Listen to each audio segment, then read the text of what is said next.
好，Hello 大家好，咁又翻到嚟 Daily Chat 嘅呢個頻道啦。咁咧，呢個頻道咧就會講翻有啲即係圖表分析啦、技術分析啦，主要都係關於喺呢個技術層面嘅。咁我哋就唔係好講呢一個基本面啦。咁今日條片咧都會去介紹翻呢一個美股啦、港股啦，跟住黃金啦，同埋呢個比特幣嘅。咁如果大家中意呢一類型嘅片咧，亦都支持我嘅話咧，咁就可以訂閱我啦。咁我就盡量去可以 keep 住 consistency 咁樣，即係 consistently 咁樣去 upload 片俾大家去即係分享翻我對市場嘅一個知識啦，或者而家個情況係點啊，同埋應該點樣部署啊，咁俾大家可以參考一下，做一個自己嘅係啦，自己嘅一個方向啦。好，咁咧，我哋翻嚟呢一個恒指先，咁我哋就睇翻今日發生咗啲咩事。好啦，咁而家咧係美股，因為而家已經夜晚時間啦，咁美股時間就見到紅色嘅呢個格仔啦，咁呢個就係港股時間啦，咁大家就可以見得到啦。咁港股今朝咧開市之後咧，其實就即係恒指就係跌嘅。其實即係夜晚咧就跟隨呢一個美股升啦，但係夜晚咧即係朝頭早香港咧呢邊咧係跌嘅，咁而家就慢慢去翻即係呢一個我哋開市嘅位置啦，咁都係跟隨翻美國個股市嗰邊。咁其實我覺得其實即係照我之前嗰啲片所講啦，即係如果睇翻一天圖咧，其實佢都係 keep 住喺呢一個 channel 入邊去行走嘅。咁而家咧其實佢反彈咗之後撞去呢個位啦。咁呢個位其實係一個緩衝嘅位置啦。其實冇話暫時見到佢有好大嘅一啲 rejection 嘅，冇見到話阻力好強啦，個銷售可能嗰個拋售好強啊，暫時未見到嘅。咁而家仲係見到係一個緩和緊嘅狀態。咁可以見到啦。用翻個 fib retracement 咧，而家去到0.5呢度，去暫時休息一陣，去緩衝下。咁如果佢俾佢緩衝到幾日咧，都係維持翻喺呢一個位置咧。即係例如我當可能喺呢度緩衝幾日，即係做到呢個幾日緩衝嘅話咧，當然啦，向斜下係最好嘅。咁佢可以做一個緩衝，儲下力，儲完力之後咧，就可以更加再上去㗎啦。咁講翻個目標位置啦。咁目標位置咧，其實我就睇會唔會可能升到去618呢啲位啊，又或者786嘅呢啲位置都有可能嘅。咁我諗即係大概係呢啲嘅位置啦。呢啲嘅位置，我覺得都恆指係有可能做得到去23,000呢啲位啦。咁到時會唔會有再即係強嘅即係阻力咧？咁就要再睇啦。咁我哋都可以睇下點解我講大概呢啲位啦。咁首先咧，我哋有個gap 要收啦。咁佢會唔會收得到？會唔會上得到去咧？其實都係一個未知數啦。當然，咁我自己認為佢喺度可能做一個緩衝，做到一個緩衝嘅話咧，當然啦，如果係無啦啦拋售嘅咁就唔同講法啦。但係如果做到緩衝嘅話咧，我覺得佢頭幾日咧係可以有能量去上翻上去嘅。但係如果倘若佢真係被 reject 得好犀利咧，個阻力好犀利咧，咁咧我都最少咧希望佢保持翻喺呢個20,000點或者以上㗎，即係21,000或者20,000呢個位以上咧去收市咧，咁我先至認為咧暫時嘅呢一個跌勢咧係可以叫做有個緩和嘅情緒，可以繼續上嘅。但係如果唔係啊，如果日日收市跌超過呢個27,800點咧，咁就唔好意思啦。咁我開始嗰個立場咧就會偏向係一個相對冇咁即係冇咁覺得佢會升得咁犀利啦，可能會翻嚟呢個線啦。咁但係其實如果即係俾佢翻得到嚟呢個線咧，其實對個市咧都唔係一定係好事，因為永遠啊支持位咧，如果呢啲咁樣嘅趨勢線咧掂得越多次數嘅話咧，佢可以跌穿嘅能量嗰個可能性咧就越高嘅。咁所以而家如果佢真係落翻嚟呢條線咧，咁佢都好大機會咧喺度做一個緩衝，佢就會再跌落去。但係咁就到時先算啦，暫時仲未見到，咁我就到時見到嘅話咧就再講。咁今日咧其他嘅股票我就冇乜特別想講，我就想講翻美團嘅。咁因為美團咧我自己就覺得見到啲價格都相對上其實係吸引啦。咁你見到美團啊，由開始可能係18年開始就一個大細嘅升幅，咁而家回調翻落嚟啦，咁回調咗都一個即係幾大嘅回調啦，咁都大概跌咗90%左右，咁而家咧最近先有翻個反彈啦，咁然後跟住反彈完之後咧，咁而家就開始有少少回調，咁都跌咗大概40% 㗎啦。咁我哋可以睇翻個 Fib retracement 去了解翻個情況先。咁你見到啦，佢而家咧係開始接近去618嘅呢個120.2蚊嘅呢一個位啦。咁呢個位咧其實開咗拉遠啲睇咧，其實都有好多唔同嘅 support 喺度嘅喎，即係你見到可能呢啲位都有啦。咁所以其實我諗係即係呢個即係呢個116啊，即係115至116啊120呢啲位咧，其實佢都有好強勁嘅 support 啦。咁呢度又有個之前嘅高位啦，跟住再加上咧，我哋俾大家形象化少少，睇多少少數據。咁你見到呢個啦，喺呢段即係呢個區間咧，最多人 trade 嘅一個位咧，就係呢一條線。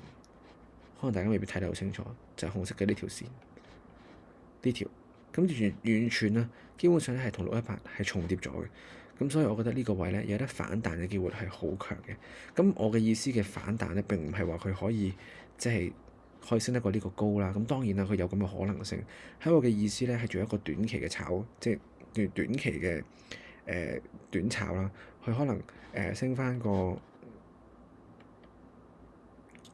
即係呢度咧，其實都有升翻少少咁樣咧，都已經10%，再升翻上少少咧22%。咁如果咧佢真係可以即係由呢度跟住反彈翻去翻呢個 trend line 嗰度咧，做翻一個 retest 嘅話咧，其實係可以上到30%。咁所以咧，其實可能你即係大家落翻自己充裕嘅金錢啦，即係唔係充裕啫？嘅意思係可能拎翻少少嘅金錢去做翻呢個咁嘅少少嘅炒作咧，其實我覺得都唔錯。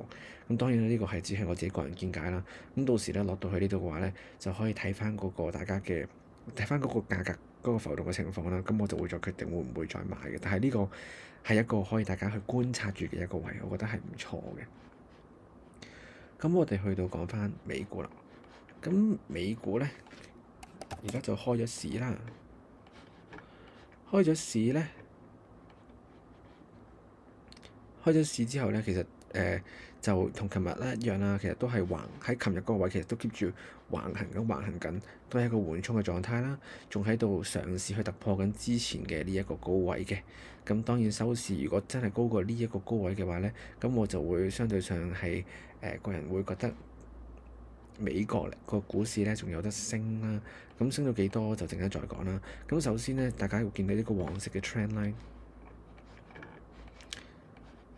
咁首先你見到呢條黃色嘅下行嘅趨勢線咧，就要突破咗佢嘅話咧，上翻去呢度可能升高過呢一個綠色嘅咁大支陽燭嘅高位啦，就係5479蚊。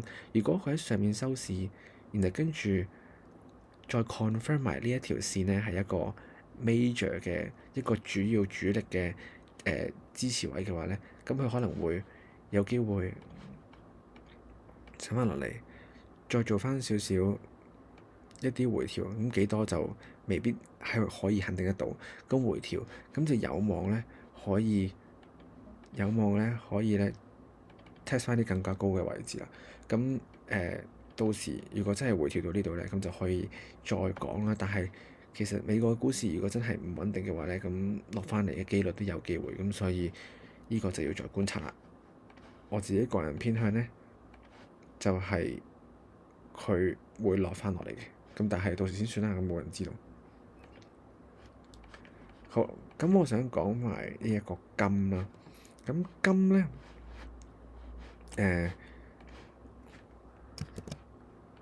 咁金咧，琴日sorry，我應該用天線俾大家睇。好，咁我之前就講到啦，咁如果佢喺呢條線嗰度做咗一個咁樣嘅錘仔啦，即係向下紅色嘅錘仔嘅話咧，咁佢咧回調嘅一個機率咧就好高啦。咁其實即係我都係所講啦，之前嘅高位啦，呢個3166啦，又係啦，咁而家都係一個細細地嘅支持位啦。但係如果即係我見金佢咁樣去做一個 rejection 嘅話咧，其實佢跌嘅幅度可以再大翻少少嘅。咁可能依3.69啊，咁如果呢個都 hold 唔到嘅話咧，咁可能就去翻呢個 major 嘅，即係一個最主要嘅一個支持位咧，係去到2,900。除非個市場真係好唔穩定啦。咁如果唔係嘅話咧，暫時我見咧金咧慢慢嗰個趨勢咧都係我嘅 target 就係去呢到呢度，咁就會再做翻呢個購買嘅。如果佢唔落翻落嚟咧，咁當然就買唔到啦。但係買唔到都唔緊要嘅，因為我覺得即係呢個係一個風險管理，並唔係我一定要擁有佢嘅嗰個心態嘛。即係我覺得大家要有個心態就係，如果你嗰樣嘢貴咗買唔到，咁就由佢走咯。並唔係佢貴，你都要死要買佢，因為其實市場上千千萬萬樣嘅嘢可以買，點解你死都要買佢咧？點解你一定要買佢咧？其實如果佢嗰樣嘢貴嘅話咧，就由佢走咯。OK，好到 Bitcoin，咁 Bitcoin 咧，咁就同一樣啦。我琴日就講到咧，即係其實一直都呢幾日都係講緊呢樣嘢噶啦，就係呢一個 bull flag。哎，拎唔到添，OK，拎到呢個 bull flag。咁呢個 bull flag 咧個 target 咧都正正係同618差唔多啦。咁所以我覺得 Bitcoin 咧暫時仲係有機會去上升嘅。咁618就喺呢度啦。咁佢而家喺邊度咧？佢而家就係啱啱好升高過呢個0.5嘅呢一個retracement 啦。咁如果咧 Bitcoin 咧有能力都喺呢度做翻少少嘅緩衝啦，可能2-3日嘅緩衝，佢再有機會上去咧呢度。咁如果喺呢個位咧冇一個好強勁嘅拋售咧，再繼續可以去做一個有一個緩衝啊，慢慢去橫行咧，休息一陣咧，都係一個幾健康嘅狀態嚟。咁當然啦，佢可以直接飆升上去再橫行，即係喺呢個上面度橫行，咁啊更加好啦。但係如果佢喺呢度橫行咧，其實都係一個唔錯嘅狀態嚟嘅，因為始終 Bitcoin 即係喺唔穩定嘅情況底下咧，佢有冇成為呢個電子金，即係真真正正可以成為一個電子金嘅一個存在咧，咁就睇咁鋪啦，係咪先？咁所以大家可以都拭目以待喺呢個 Bitcoin 嘅走勢，佢有機會同正常嘅股市咧係有少少脫鈎嘅狀態。其實而家已經見到有少少脫鈎，因為喺股市跌得好犀利嘅時候咧，佢反而係橫行冇乜特別。咁當然股市升嘅時候佢又升，咁所以其實可見咧 Bitcoin 嘅嗰個韌性啊，而家係比以前強勁好多好多。咁希望大家都中意呢啲片啦。咁如果大家都可能有啲咩股啊，或者咩想睇嘅話咧，大家都可以同我留言同我講啦。咁我都盡量去同大家去分享嘅。咁我就盡量出更加多嘅片，出得更加密咧，咁嚟分享俾大家知道，咁令大家都可以得個支持又好啊，了解又係好啊。咁就係咁啦。咁多謝各位，下條片再見，拜拜。